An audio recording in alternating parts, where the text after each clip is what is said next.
মজা করব আরও 2-3 বছর পর। আসলে শপিংয়ের কোনো বাজেট থাকে না, পছন্দটা ডিপেন্ড করে। আমি সবসময় নামাজ পড়ে তাদের জন্য দোয়া করি। এবার ঈদে আমার কিছু স্পেশাল নাটক আসছে। সিনেমা তো আমার একটা আছে, নীল আকাশে পাখি ওড়ে, সরকারি অনুদানের ছবি। এবার ঈদে প্ল্যান আছে রাজশাহী যাওয়ার, আমার এক বান্ধবীর বিয়ে। শিল্পীদের যেমন মিশা ভাইয়ের সাথে দেখা হলো, তো আমি জোর করে হলো সালামি নিয়ে নেই। জায়েদ খান সালামি দিত, তারপর ডিপজল ভাই সালামি দিত।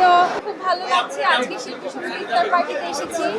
আমি নিজেও শিল্পী সমিতির একজন সদস্য। এখানে আমার অনেক শিল্পীরা আছে, অনেক গুরুজনরা আছে, অনেক সিনিয়র আর্টিস্টরা আছে, সবার সাথে দেখা হয়েছে, মানে খুব ভালো লাগছে।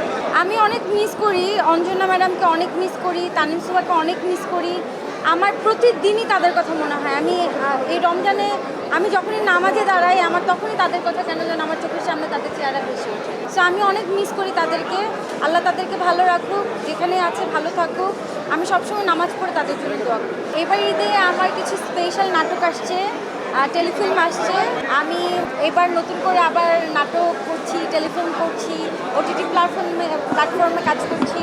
তো আশা করছি সবাই ভালো লাগবে। আমার নতুন নতুন কিছু কাজ আসছে। সিনেমা তো আমার একটা আছে, নীল আকাশে পাখি ওড়ে, সরকারি অনুদানের ছবি।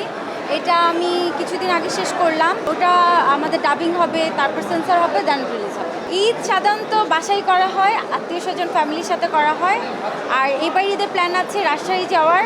রাজশাহীতে আমার এক বান্ধবীর বিয়ে, সো ঈদের দিন রাতেই চলে যাবো রাজশাহী। সালামি বেশি দেওয়া হয়, এখন পাই। এখন যেহেতু হাজব্যান্ড আছে, হাজব্যান্ড সালামি দেয়, শ্বশুর শাশুড়ি সালামি দেয়।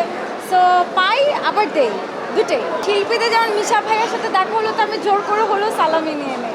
যেমন জায়েদ খান আগে যখন ছিল, জায়েদ খান সালামি দিত, মিশা ভাই সালামি দিত, তারপর ডিপজল ভাই সালামি দিত। সো আমাদের সিনিয়র যারা অভিনেতা আছে সবাই সালামি দেয়। ও আচ্ছা, এটা অনেক দেরি আছে, আরও অনেক সময়। মাত্র তো কেবল বিয়ে করলাম, হাজব্যান্ড ওয়াইফ ঘুরবো, মজা করবো আরও 2-3 বছর পর।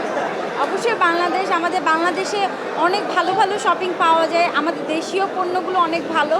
সো আমি বাংলাদেশ ছাড়া শপিং কখনো চিন্তাই করি। আচ্ছা, দিন দিন সুন্দর হচ্ছি। কোথায় সুন্দর হলাম? আমি তো আগেও যেমন ছিলাম এমনই আছি। তারপরেও জান আল্লাহ যেরকম রেখেছে এরকমই আছে। আমার হাজব্যান্ড একটা মাত্র জামাই, আমার জামাই যা চাবে তাই দিতে। সো আল্লাহর রহমতে আমাদের কোনো কিছু অভাব নাই, সবই আছে। সো আমার হাজব্যান্ড যেটা চাবে সেটাই দিতে। আসলে শপিংয়ের কোনো বাজেট থাকে না, পছন্দটা ডিপেন্ড করে। তো যেটা ভালো লাগবে সেটাই কিনবো, বাজেট কোনো ফ্যাক্ট। সবাইকে ঈদের অনেক অনেক শুভেচ্ছা, ঈদ মোবারক। সবাই আমাদের জন্য দোয়া করবেন, আর সবাই যেন নিজেদের পরিবারকে নিয়ে সুন্দরভাবে ঈদ উদযাপন করতে পারেন, এটাই চাওয়া।